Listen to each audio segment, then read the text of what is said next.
मी प्रतीक तुमचं स्वागत करतो विजन 24/7 मध्ये. तर जो आजचा टॉपिक आहे आपला एक इम्पॉर्टंट टॉपिक आहे असं म्हटलं तरी चालेल, है ना. तर हा जो टॉपिक आहे DNA genetic material, DNA as a genetic material तुमच्या येणाऱ्या DFSL एक्झाममध्ये, तसेच RRBच्या लॅब असिस्टंटच्या एक्झाममध्ये किंवा मलेरिया ऑफिसरच्या ज्या काही एक्झाम आता होणार आहेत त्या एक्झामसाठी हा टॉपिक जो आहे तुमचा इम्पॉर्टंट राहील असं मला वाटतं. आणि इम्पॉर्टंट आहेच तो टॉपिक. DNA जो टॉपिक आहे तो इम्पॉर्टंट आहेच. तर त्यामध्ये आपण का पाहणार आहोत. तर एक आहे व्हॉट इज DNA, त्यामध्ये हिस्ट्री, DNAचा इतिहास काय आहे ना, शॉर्टमध्ये पाहणार आहोत. त्यानंतर structure and it's application in forensic, कारण की इट इज मेजरली जो आपण आजचा टॉपिक आहे तो DFSLच्या संबंधात असणार आहे मोस्टली, पण सगळ्या इकडे तुम्हाला कामा पडणार. ठीक आहे, तर आपण सुरू करू DNA as a genetic material. ठीक आहे, फर्स्ट स्लाइड आपली. त्यामध्ये पहा, DNA stands for deoxy acid. DNA stand for deoxy acid, हे लक्षात ठेवा पहिले, है ना. And it is a genetic material present in almost all living organism, है ना. It is a genetic material present in all living organism, है ना.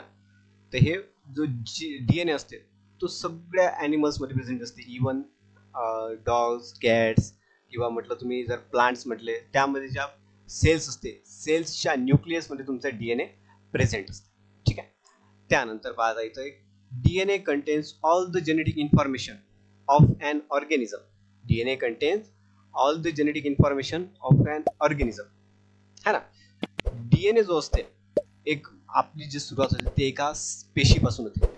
जेव्हा एग आणि स्पर्म जेव्हा फर्टिलाइज होते, फर्टिलायझेशन होते, त्यानंतर एका पेशीपासून आपण एवढा मोठा ॲनिमल बनलेला है ना, एक ऑर्गॅनिझम बनलेला, एक फुल्ली फ्लेज्ड ह्युमन जर म्हटलं आपण बनलेला है ना.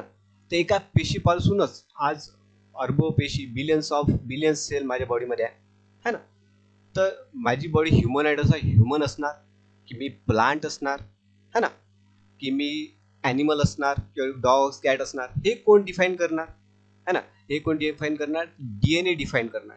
DNA सांगणार, है ना, की तुम्ही पुढे जाऊन कशा बनणार, तुमची हाईट का असणार, तुमच्या डोळ्याचा रंग, तुमच्या केसाचा रंग, है ना.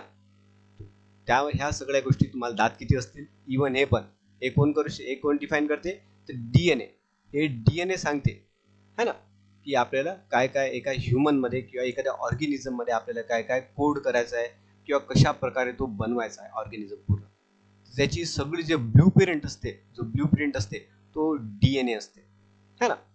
तर पहा पुढे पहा, DNA is made up of nitrogenous base, pentose sugar which is also ribose, pentose sugar it is ribose sugar, and then a phosphate group, है ना. तीन गोष्टी मिळून तुमचा DNA बनलेला असते, है ना. कोणते कोणते, nitrogenous base, pentose sugar, ribose, है ना, pentose sugar it is ribose, then phosphate group, है ना. त्यानंतर आता पुढची स्लाइड पाहू आपण, त्यामध्ये आपली थोडंसं हिस्ट्री वगैरे घेऊन त्याची पहिले आधी. तर हिस्ट्रीमध्ये पहा पहिले, DNA was discovered by J. Frederick Michel in 1869, है ना. DNA कोण डिस्कवर केला, DNA was discovered by Frederick Michel in 1869. ठीक आहे. DNA आणि तो कुठे केला, तर पस मध्ये. आपला पस होते ना, आपल्या जर फोड वगैरे आला एखाद्या जागेवर, तिथं पस बनते. तर पस काय असते, ते तुमचं एक्स्ट्रासेल्युलर फ्लुइड आणि तुमचे जे रक्तातले व्हाईट ब्लड सेल असते तिथं जमा होते, कारण की व्हाईट ब्लड सेल तुमचे इम्युन सिस्टीम मध्ये रोगप्रतिकारक असते, है ना. ते येऊन तिथे जमीन ते इन्फेक्शन संपवण्याचं काम करते, है ना. त्या व्हाईट ब्लड सेल पासून तुमचा पहिल्यांदा DNA काढला होता कोणी, तो फ्रेडरिक मिशरने 1869 ला, है ना. त्यानंतर जवळपास एक शतक लागलं DNAचं स्ट्रक्चर माहीत करून घेण्यासाठी. DNAचं स्ट्रक्चर काय आहे ना. आज जे आपण बायोकेमिस्ट्री पाहतो, बायोटेक्नॉलॉजी, रिकॉम्बिनंट DNA टेक्नॉलॉजी, एक मेडिकल फील्ड आहे, एक मेडिकल क्षेत्र एवढं मोठं झालेलं आहे, है ना. ते it is only because Watson and Crick publish a paper on, कशावर त्यांनी पेपर पब्लिश केला, on the structure of DNA. त्यांनी एक पेपर पब्लिश केला on the structure of DNA, है ना. तर ते आपण पहा, तर त्यांनी कोणतं स्ट्रक्चर दिलं, सो डबल हेली structure of DNA given by the James J. Watson and Francis Crick, F. Crick in 1953, है ना, by using X-ray crystallography data of Rosalind Franklin and Wilkins. रोझालिन आणि फ्रँकलिन आणि विल्किन्स हे जे होते हे वर्क करत होते डीएनएच्या क्रिस्टल्सवर. डीएनएचे क्रिस्टलायझेशन ऑफ डीएनए करून त्यांचं एक्सरे क्रिस्टोलॉग्राफी करणं, है ना, आणि त्याचा डाटा त्यांनी जमा केलेला होता. आणि त्या डाटाचा यूज करून जो एक्सरे क्रिस्टोलॉग्राफीचा डाटा होता रोझालिन फ्रँकलिन आणि विल्किन्सचा, तो डाटा यूज करून, है ना, वॉटसन आणि क्रिकनी एक मॉडेल दिलं, है ना. तर it is a double helix structure of your DNA, है ना. It is widely accepted. आणि 3 टाईप ऑफ डीएनए असते, ए, बी आणि सी. त्यामध्ये ह्युमन मध्ये बी टाईप ऑफ डीएनए वाइडली सापडतो, म्हणजे बी टाईप ऑफ डीएनए असते, है ना. तर आपल्यामध्ये कोणता टाईप ऑफ डीएनए असते, तर बी टाईप ऑफ डीएनए असते, है ना. तर आपण 2 गोष्टी हिस्ट्रीमध्ये शिकलो. 2 गोष्टी लक्ष ठेवण्यात मला.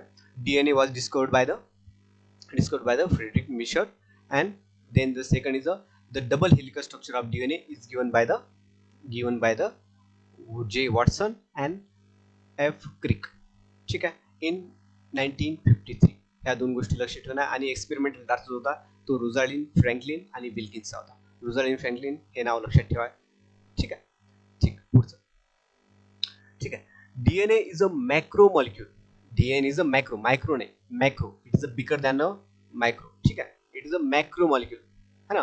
Polymer of nucleotide, that is polynucleotide chain, ठीक आहे, है ना. DNA it is a macro molecule, it is a big molecule, है ना, अँड पॉलिमर ऑफ न्यूक्लियोटाइडचा पॉलिमर म्हणजे छोटे छोटे न्यूक्लियोटाइड जे आहेत, जे न्यूक्लियोटाइड मोनोमर आहे, त्याचा तुमचे न्यूक्लियोटाइड जॉईन होत, छोटे छोटे न्यूक्लियोटाइड जॉईन होत तुमचा एक पॉलिमर तयार झालेला आहे. आणि त्याच कोणता त्याला म्हटलं आपण पॉलिन्यूक्लियोटाइड चेन, ठीक आहे. आणि त्यातला मोनोमर युनिट म्हणजे त्यातला एक युनिट, है ना, it is called as the nucleotide, है ना.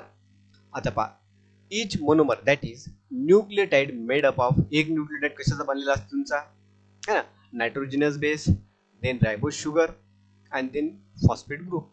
3 गोष्टी मिळून तुमचा एक न्यूक्लियोटाइड बनलेला असते, है ना. त्यामुळे आपण पाहू, आणि जे न्यूक्लियोटाइड असते ते nucleotide on the basis of nitrogenous base असते, कारण की शुगर पेंटोज आहे आणि फॉस्फेट ग्रुप आहे, यामध्ये तर काही डिफरन्स नाही आहे. प्रत्येक न्यूक्लियोटाइड मध्ये शुगर हे कशी असणार आहे, रायबोजच असणार आहे आणि फॉस्फेट असणार आहे. त्यामध्ये जो फॉस्फोडायस्टर बॉन्ड फॉर्म करून एक चेन म्हणजे एक लॉंग पॉलिपेप्टाइड बॉन्ड फॉर्म, एक लॉंग पॉलिपेप्टाइड चेन फॉर्म करण्यासाठी मला हेल्प करणार आहे, है ना. तर त्यामध्ये डिफरन्स काय असते, डिफरंट असते नायट्रोजनस बेसिस, है ना.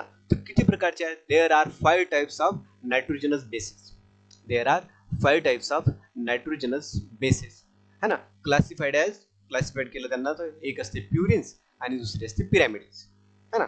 तर प्युरिन्स मध्ये कोणते असते, ॲडेनाइन आणि ग्वानाइन, है ना. तुम्ही जर इथं खाली पाहिलं तर ॲडेनाइन आणि ग्वानाइन दिसतात तुम्हाला, है ना. ॲडेनाइन आणि ग्वानाइन दिसतात तुम्हाला इथं. एक ॲडेनाइन आणि ग्वानाइनचं स्ट्रक्चर पहा तुम्ही कसं आहे, तर डबल रिंग स्ट्रक्चर आहे. It is a double ring structure. आणि पिरॅमिडिन्स मध्ये येतात थायमिन्स आणि सायटोसिन आणि युरॅसिन. पिरॅमिडिन्स मध्ये 3 येतात. पिरॅमिडिन रिंग असते ज्यामध्ये नायट्रोजन असतात, है ना.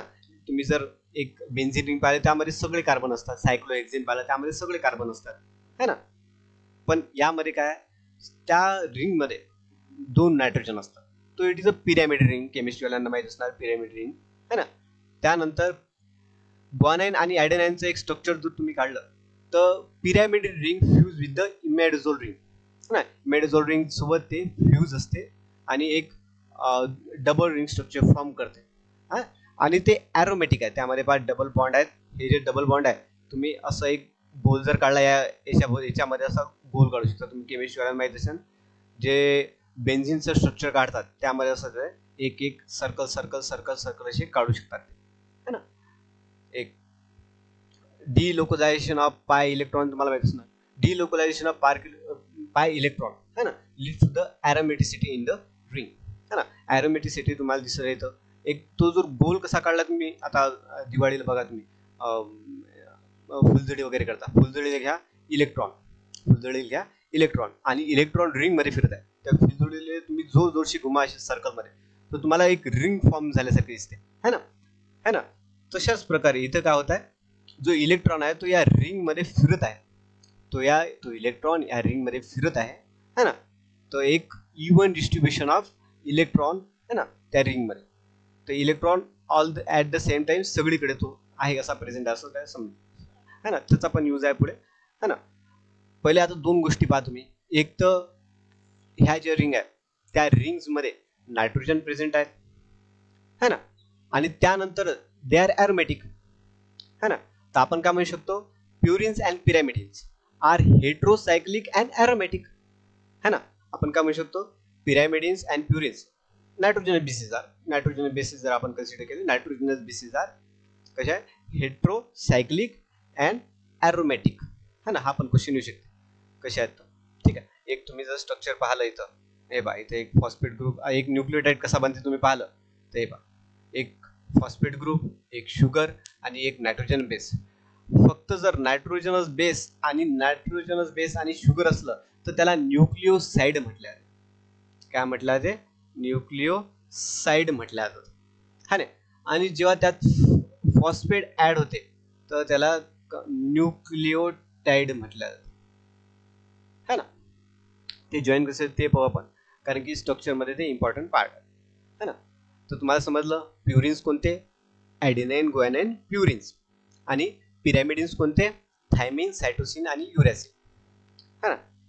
आणि डीएनए मध्ये कशी असते, एक कॉम्प्लिमेंटॅरिटी असते. डीएनए मध्ये काय होते की ॲडेनाइन जो आहे तो थायमिन सोबतच कॉम्प्लिमेंटरी बनवते, बॉन्ड बनवते, आणि ग्वायनाइन जो आहे तो सायटोसिन सोबत कॉम्प्लिमेंटरी बनवते. तुम्ही जर बाहेर गेले, कॉम्प्लिमेंटरीचा अर्थ होते अट्रॅक्ट करणे किंवा मोर पूरक असणे, सरळ म्हटलं तर पूरक असणे. तर ॲडेनाइनला कोण पूरक असते तर थायमिन, आणि ग्वायनाइनला कोण पूरक असते तर सायटोसिन, है ना. आणि ते जे आहे ते जॉईंट होते एकमेकाला बाय द हायड्रोजन बॉन्ड, है ना. ॲडेनाइन कुणाशी जॉईन होते तर थायमिनशी बाय 2 हायड्रोजन बॉन्ड, आणि त्यानंतर ग्वायनाइन जॉईन होते सायटोसिनशी, है ना, बाय द 3 हायड्रोजन बॉन्ड. आणि जर आपण डीएनए ची गोष्ट करताय तर युरेसिल आपण असं कन्सिडर करतो की युरेसिल प्रेझेंट नसते बा, आपण असं समजा कन्सिडर केलं, है ना. पण तसं आता नेचरनं म्हटलं असं, नेचरने अलाव नाही केलेलं आहे ते. पण तसं जर म्हटलं, मी जर माझा डीएनए बोलला तर मी माझ्या डीएनए मध्ये युरासिल टाकू शकतो, कारण की डीएनएचं नाव काय, डीऑक्सिरायबोस शुगर, है ना. डीएनएचं नाव कसं दिलं गेलंय, on the basis of sugar present, है ना. जर माझ्या याच्यात रायबोस शुगर प्रेझेंट असती तर मी काय म्हटलं असतं, रायबोज न्यूक्लियोटिक, है ना, रायबोज न्यूक्लियोटाइड, है ना. पण डीऑक्सिरायबोज म्हणजे जे तुमच्या याचं स्ट्रक्चर असते, एक जर तुम्ही स्ट्रक्चर पाहिलं शुगरचं, पेंटो शुगरचं असं स्ट्रक्चर असते, पंचकोनी स्ट्रक्चर. एक त्यामध्ये जो तुमचा 1 कार्बन, 2 कार्बन, 3 कार्बन, 4 कार्बन आणि 5 कार्बन, है ना, 5 कार्बन कंपाऊंड. जो तुमचा सेकंड कार्बन असते त्याच्यावर OH जर प्रेझेंट असला तर इट इज रायबोज शुगर, आणि तिथं फक्त H जर प्रेझेंट असला इट इज अ डीऑक्सिरायबोज शुगर, म्हणजे तिथं ऑक्सिजन ग्रुप नाही आहे, ऑक्सिजनलेस ग्रुप, है ना. तर समजा मी युरासिल नायट्रोजनस बेस घेतला आणि शुगर डीऑक्सी घेतली तर it could be incorporated into DNA, है ना. It could be called DNA, आपण डीएनए म्हणू शकतो त्याला, है ना. हा, कारण की डीएनए नावच त्याच्यावर पडलाय की कोणत्या प्रकारची शुगर त्यात प्रेझेंट आहे, सरळ म्हटलं. ठीक आहे, चल पुढे पाहू. बेसिक स्ट्रक्चर, आपण डीएनएचं स्ट्रक्चर थोडंसं महत्वाचं राहील, आणि दोनच पॉईंट म्हणजे 2 पॉईंट, म्हणजे त्यामध्ये सिंपल पॉईंट आपण लवकरात लवकर घेऊन घेतले. ठीक आहे, चल पुढच्या साईडमध्ये स्ट्रक्चर ऑफ डीएनए पाहून घ्या.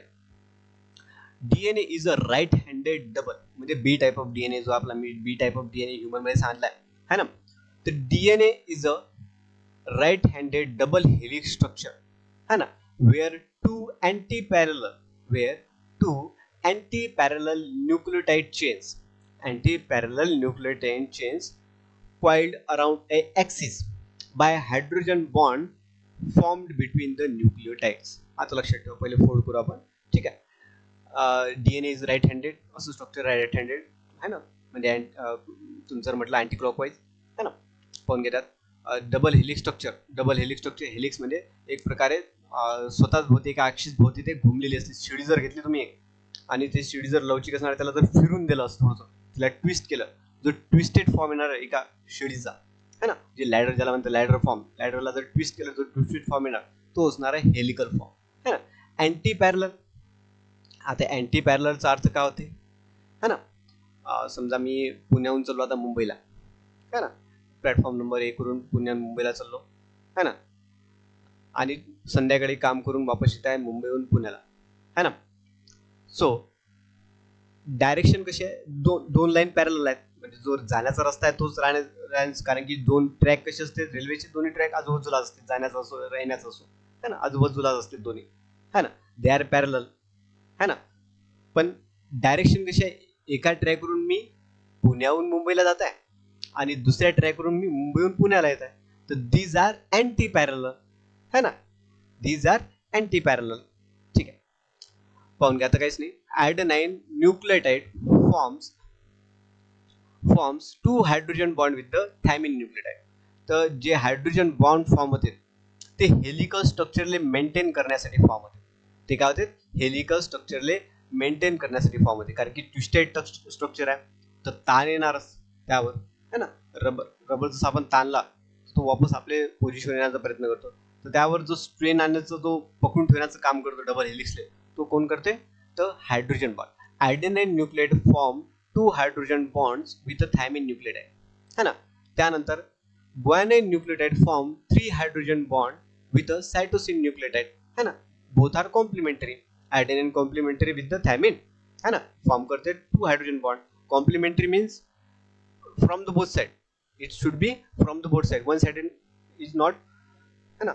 एक साइडेड असलं तर होणार नाही, कारण की दोन्ही साइडने जर कॉम्प्लिमेंटरी असणार ते है ना, दोन्ही साइडकडून बॉन्ड फॉर्म होण्याचे जे ग्रुप्स आहेत, बॉन्ड फॉर्म करणारे ग्रुप आहेत ते अवेलेबल असते है ना, त्यामुळे ते बॉन्ड फॉर्म होते.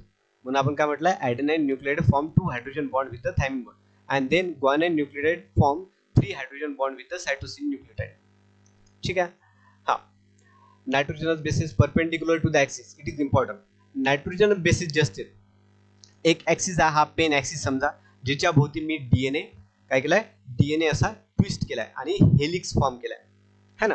तर तुमचे बेसिस कसे असणार, तर perpendicular to the axis, it is imaginary axis है ना. परपेंडिक्युलर म्हणजे कसं असणार, 90 डिग्रीच्या कोनामध्ये है ना. पाहू आपण एक, जर एक स्ट्रक्चर पाहिलं आपण त्या स्ट्रक्चरमध्ये असणार, इथं पाहून घ्या पहिले. इथं बघा, इथं 2 फॉर्म केले आहेत, 2 बॉन्ड फॉर्म केले आहेत है ना, ॲडिनोसिन आणि थायमिननी है ना.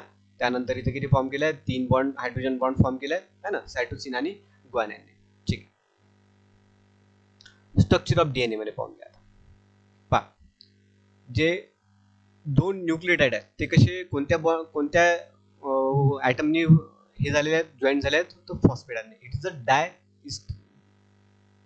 डीएपीएसएल एक्झामची प्रिपरेशन करताय, मग वाट कसली बघताय, लगेच डाउनलोड करा विजन 24/7 ॲप आणि शिका one of the best teacher कडून. डाउनलोड दी ॲप नाव. जे न्यूक्लियोटाइड आहेत ते कशी जॉईन झाले आहेत, by the phosphodiester bond, phosphate group आहे ना त्याने जॉईन केले आहे ना. इथं पहा, इकडे इथं एक, इथं शुगर पहा, या शुगर एक फर्स्ट नंबरचा कार्बन, सेकंड नंबरचा कार्बन, थर्ड नंबरचा कार्बन, फोर्थ नंबरचा कार्बन आणि फिफ्थ नंबरचा कार्बन. तर फिफ्थ नंबरच्या कार्बनवर तुमचा इथं फॉस्फेटाइड आहे ना. तर फिफ्थ नंबरच्या कार्बनला आपण काय ना 5 प्राइम कार्बन, प्राइम मीन्स टोकाचं शिखर असं म्हटलं चालते ना. तर 5 प्राइम एंड है ना, एकदम शेवटचा पॉईंट है ना. तो 5 कार्बन कसा आहे, यानंतर कोणताही न्यूक्लियोटाइड लागलेला नाही है ना. फिफ्थ कार्बन नंतर फॉस्फेट ग्रुप लागलेला आहे, त्यानंतर कोणताही न्यूक्लियोटाइड जॉईन झालेला नाही आहे ना. तो it is a 5 prime end of your DNA. त्यानंतर पहा इथं दुसऱ्या याच्यात शेवटी जर तुम्ही एंडला आले तर शेवटची शुगर पाहिजे, तर यामध्ये काय दिसत आहे है ना, तर 3' म्हणजे एक पहिल्या नंबरचा कार्बन, दुसऱ्या नंबरचा कार्बन आणि तिसऱ्या नंबरचा कार्बन. तिसऱ्या नंबरचा कार्बनचा OH याच्यानंतर कोणताही न्यूक्लियोटाइड लागलेला नाही, तर त्यामुळे it is a 3 prime end. काय म्हणणार, 3 प्राइम एंड मीन्स शेवट किंवा शिखर असं म्हटलं, प्राइमचा अर्थ. ठीक आहे, ऑन द टॉप. ठीक आहे. त्यानंतर आपण जसं पोलॅरिटी म्हटलं होतं, जसं की 2 रिलेचं उदाहरण दिलं, एक 5' to 3' धावत आहे, एक 5' to 3' आहे, एक पॉलिन्यूक्लियोटाइड, आणि दुसरा न्यूक्लियोटाइड कसा आहे 3' to 5' धावत आहे, म्हणजे इट इज अँटी पॅरलल है ना. म्हणजे एक पुण्याहून मुंबईला येत आहे आणि दुसरा कसा मुंबईहून पुण्याला येत आहे, असं जर म्हणायला म्हटलं है ना. आणि त्यांनी तिथं मागच्या याच्यात काय म्हटलेलं आहे, दोन बेसिस मधलं अंतर जे असते ते 3.4 अँगस्ट्रॉंग असते. आणि अँगस्ट्रॉंग काय असते, अँगस्ट्रॉंग युनिट असते, जो फूट मीटर असते, तसंच अँगस्ट्रॉंग एक युनिट असते टू मेजर द डिस्टन्स है ना. पण ते ॲटॉमिक लेवलवर मॉलिक्युलर लेवलवर है ना. 3.4 अँगस्ट्रॉंग असते दोन न्यूक्लियोटाइड मधलं अंतर. हे बा असे these are perpendicular to the axis. अशी जर सरळ मी ॲक्सिस काढली तर these are असे काटकोनात आहेत, पाहून ते काटकोनात आहे ना, 90 डिग्री फॉर्म केले तर ते are perpendicular to the imaginary axis. ठीक आहे. आता एक इम्पॉर्टंट पॉइंट, चल जर हेलिक्स फॉर्म झाला है ना, हा हेलिक्स समजा एक हे न्यूक्लियोटाइड आहे, तर त्यांचं काय म्हणणं आहे की एका हेलिक्स मध्ये 10 न्यूक्लियोटाइड असतात है ना. आणि एका न्यूक्लियोटाइड मध्ये किती अंतर आहे तर 3.4 अँगस्ट्रॉंगचं है ना. तर तुमचा एक हेलिक्स किती अँगस्ट्रॉंगचा झाला, म्हणजे डिस्टन्स किती आहे तुमचं एवढं, हे डिस्टन्स जे आहे ते 34 अँगस्ट्रॉंगचं आहे. हे जे डिस्टन्स आहे तुमचं 34 अँगस्ट्रॉंगचं आहे. तर एक हेलिक्स किती डिस्टन्स आहे तर 34 अँगस्ट्रॉंगचा, कारण की एका हेलिक्स मध्ये 10 न्यूक्लियोटाइड आहे ना, 10 न्यूक्लियोटाइड आहे आणि दोन न्यूक्लियोटाइड मधला डिस्टन्स जो आहे तो 3.4 अँगस्ट्रॉंग आहे. तर एका हेलिक्सचं मेजरमेंट किती झालं तर 34 अँगस्ट्रॉंग. ठीक आहे. हा, आणि पहा तुम्ही इथं एक सिक्वेन्स बनते, ज्या DNA बनते त्यामध्ये एक सिक्वेन्स बनते. आता 5' तसं लिहितो मी, AGTC है ना, TC आणि हा 3' एंड. समजा माझा सिक्वेन्स आहे तर 3' अँटी पॅरलल असणार. एला कोणता कॉम्प्लिमेंटरी आहे T, जीला कोणतं अँटी कॉम्प्लिमेंटरी आहे C, Tला A, Cला G, A G आणि हा झाला तुमचा 5'. तर एक सिक्वेन्स आहे है ना.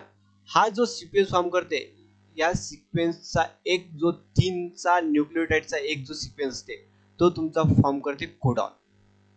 तो काय फॉर्म करते तुमचा कोडॉन. आणि एक कोडॉन जो असते तो कोडॉन जो आहे तो कोड करते अमिनो ऍसिडला, आणि अमिनो ऍसिड पासून काय बनते तुमचा प्रोटीन है ना. तर DNA काय असते, असा न्यूक्लियोटाइडचा एक सिक्वेन्स असते DNA वर है ना. न्यूक्लियोटाइडचा एक स्पेसिफिक सिक्वेन्स असते न्यूक्लियोटाइडचा है ना. तर आपण त्याला काय म्हटलेलं आहे जीन्स. तर जीन्सची डेफिनेशन काय है ना, the sequence on the DNA है ना which encodes for the functional protein है ना. DNA वरचा एखादा असा तुमचा सिक्वेन्स जो फंक्शनल प्रोटीन तुमचा स्ट्रक्चर, फंक्शनल प्रोटीन ट्रान्सलेट करणार किंवा फंक्शनल प्रोटीनला कोड करणार है ना. तर त्याला काय म्हणतो आपण, काय म्हटलं त्याला आपण, एनकोड्स फॉर द,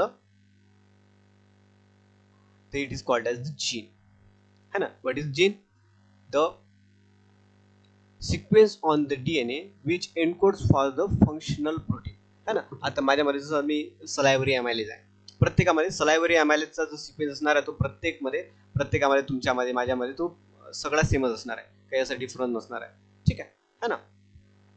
तो कसं आहे डिफरन्स नसणार आहे. तो जो अमिनो ऍसिडचा सिक्वेन्स आहे तो त्या सलायव्हरी अमायलेजचा सेमच असणार आहे, आणि तो एनकोड करणार जीन्स. समजा जीन्स मध्ये जर समजा बरोबर सिक्वेन्स नसणार तर अमिनो ऍसिड जो चा सिक्वेन्स बरोबर लागणार नाही, अमिनो ऍसिडचा सिक्वेन्स बरोबर लागणार तर सलायव्हरी अमायलेज जो आपल्याला पाहिजे तो बनणार नाही, चुकीचा सलायव्हरी अमायलेज बनणार है ना. सलायव्हरी अमायलेज काय करते, स्टार्चचं डिग्रेडेशन, स्टार्चला ब्रेकडाऊन करण्याचं काम करते है ना. तर माझा सलायव्हरी अमायलेज काय करणार, ब्रेकडाऊन नाही करणार. That was the sequence are the important, genes are the important है ना. तर these are the specific sequence है ना, specific sequence on the DNA which encodes the functional protein are the gene. ठीक आहे, हे लक्षात ठेवा तुम्ही आता मग जर माझ्या याच्यातला सर्व सलायवरी अमायलेजचा जीन सेम आहे, तुमच्या याच्यातला पण सलायवरी अमायलेजचा जीन सेम आहे, तर आपण डीएनए युनिक कसं आहे म्हटलं आहे की माझ्यामध्ये पण माझा युनिक डीएनए आहे, तुमच्यामध्ये पण युनिक डीएनए, ते कसं काय? तर जर तुम्ही डीएनए बघितला तर ह्युमनचा 90% डीएनए हा कचरा असते, वेस्ट असते, काहीच नसतो, फक्त काही प्रोटीन एन्कोड करत नाही, त्याच्यापासून प्रोटीन बनत नाही, बस तसंच पडलेलं असते आपल्या बॉडीमध्ये.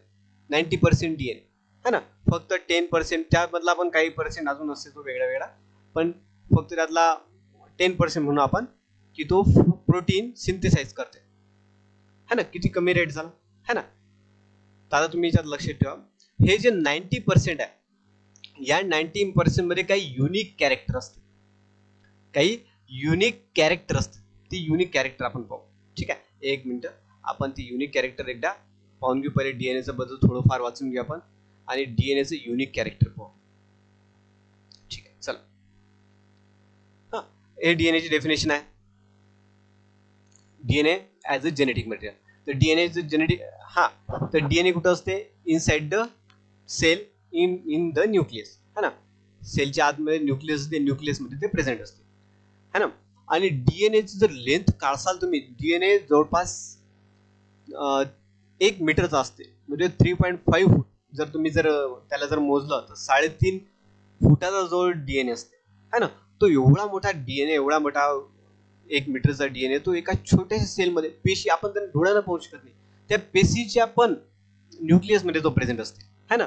तो it is a densely packed है ना, inside the nucleus in the form of chromosome, आणि क्रोमोझोमच्या फॉर्म मध्ये आपण त्याला म्हणतो ना है ना.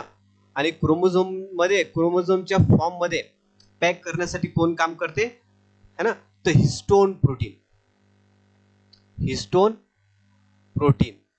हिस्टोन प्रोटीन असते आपल्या न्यूक्लियस मध्ये प्रेझेंट, जे पॅकिंग साठी मदत करते. जसं आपण गावात जात असतो है ना, एकच बॅग नेतो, मग त्यामध्ये भरपूर आपल्याला कपडे भरायचे असते, आपण बरोबर पॅकिंग करून टी शर्ट वगैरे गोल करून बरोबर आपण कसे ते भरून घेतो है ना. तसंच मग हे जे हिस्टोन प्रोटीन आहे, हिस्टोन प्रोटीन काय करते? हेल्प करते पॅकेजिंग ऑफ डीएनए.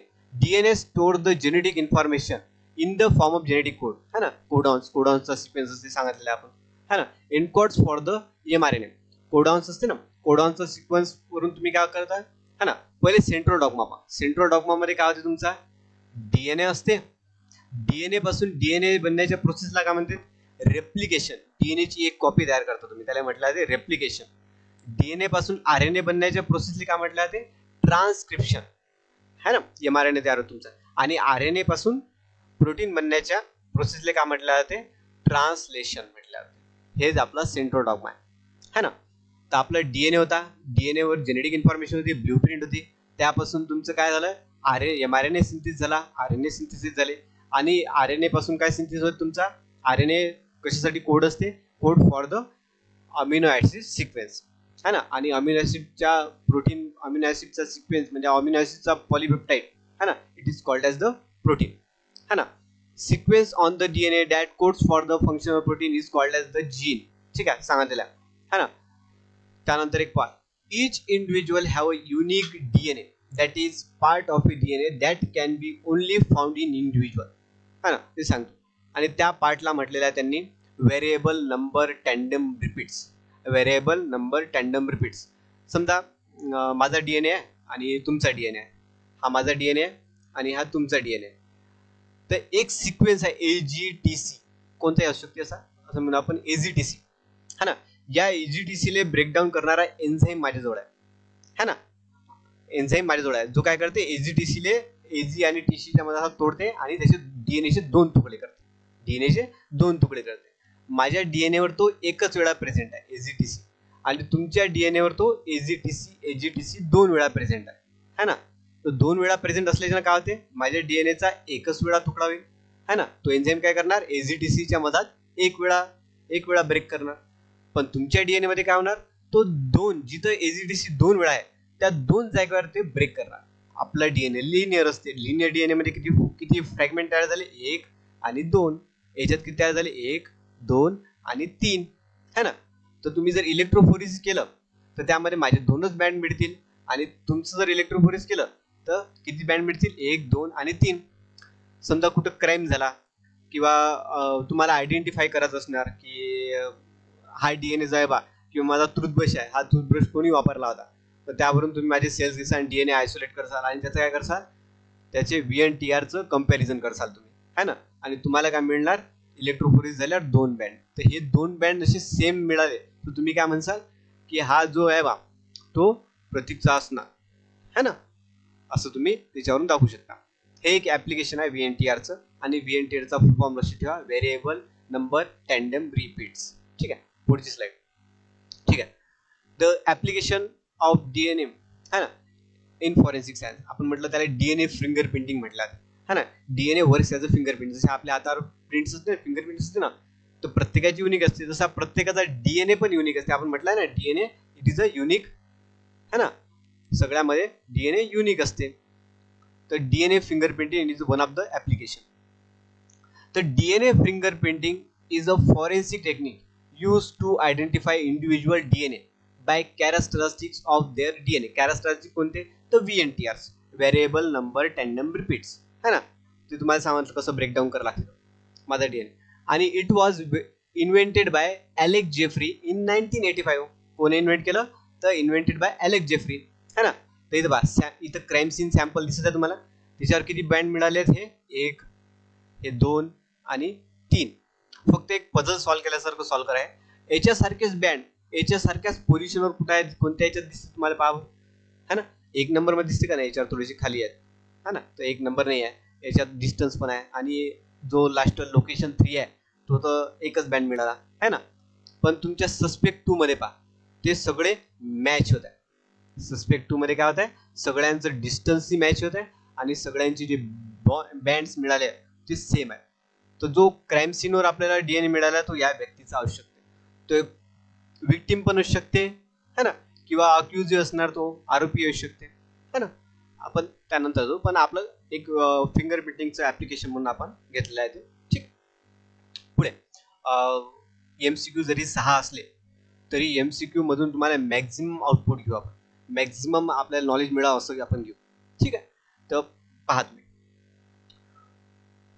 ठीक आहे, filling the blanks is a sugar moiety in the DNA. कोणती शुगर मॉइटी असते DNA मध्ये, ग्लुकोज असते, नाही. रायबोज असते काय, yes, ribose is a pentose sugar 5 carbon, glucose is a 6 carbon sugar. Rubisco शुगरच नाही आहे, कार्बोहायड्रेटच नाही आहे. रुबिस्को काय, एन्झाईम आहे, प्लांट रेस्पिरेशन मध्ये एन्झाईम आहे, है ना. त्यानंतर हेक्झोज काय, 6 कार्बन कार्बोहायड्रेट आर हेक्झोज, है ना. तो hexose one of the example of hexose is glucose. तर आपलं राईट आन्सर जे आहे ते आहे रायबोज. ठीक आहे, हा. तर ribose is a sugar moiety in the DNA. ठीक आहे, नेक्स्ट वन. चला, खूप इझी क्वेश्चन आहे, है ना. DNA was discovered by Watson and Crick, Alexander Fleming, Miescher and Alex Jeffrey.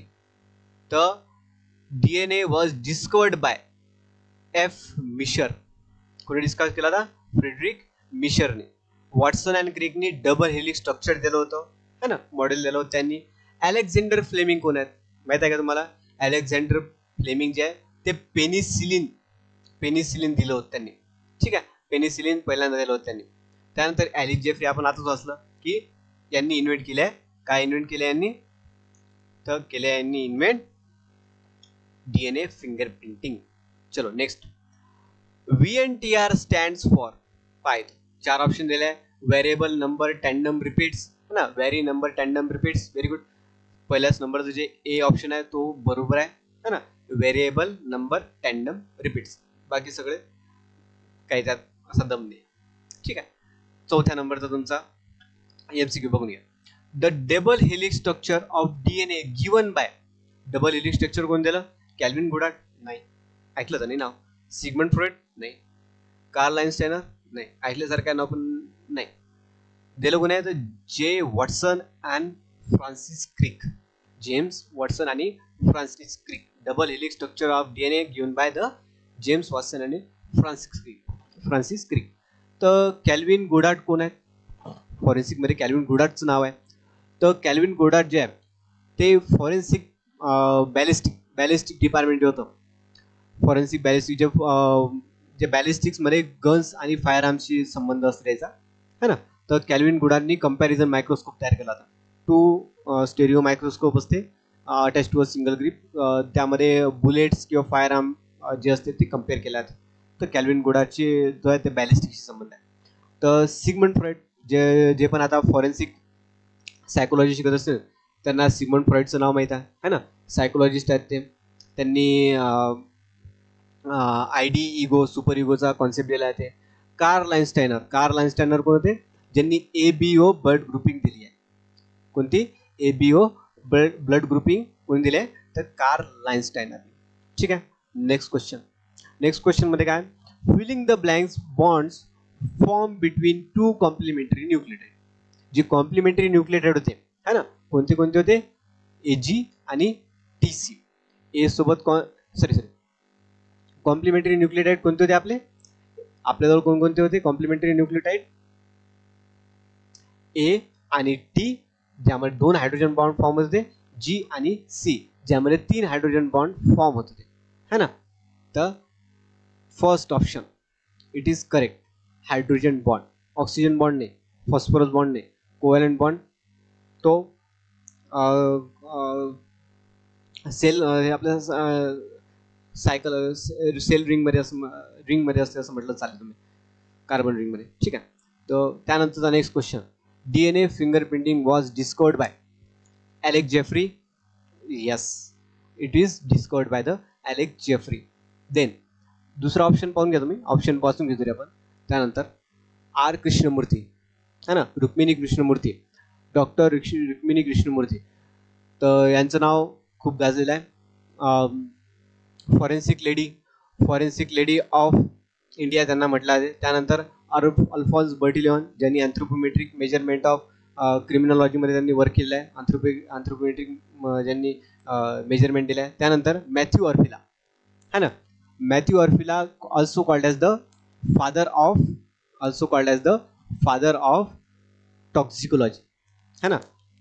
तर मॅथ्यू ऑर्फिलाला दुसरं काय म्हटलं आहे, तर फादर ऑफ टॉक्सिकोलॉजी. ठीक आहे. That's all for today. Thank you for listening.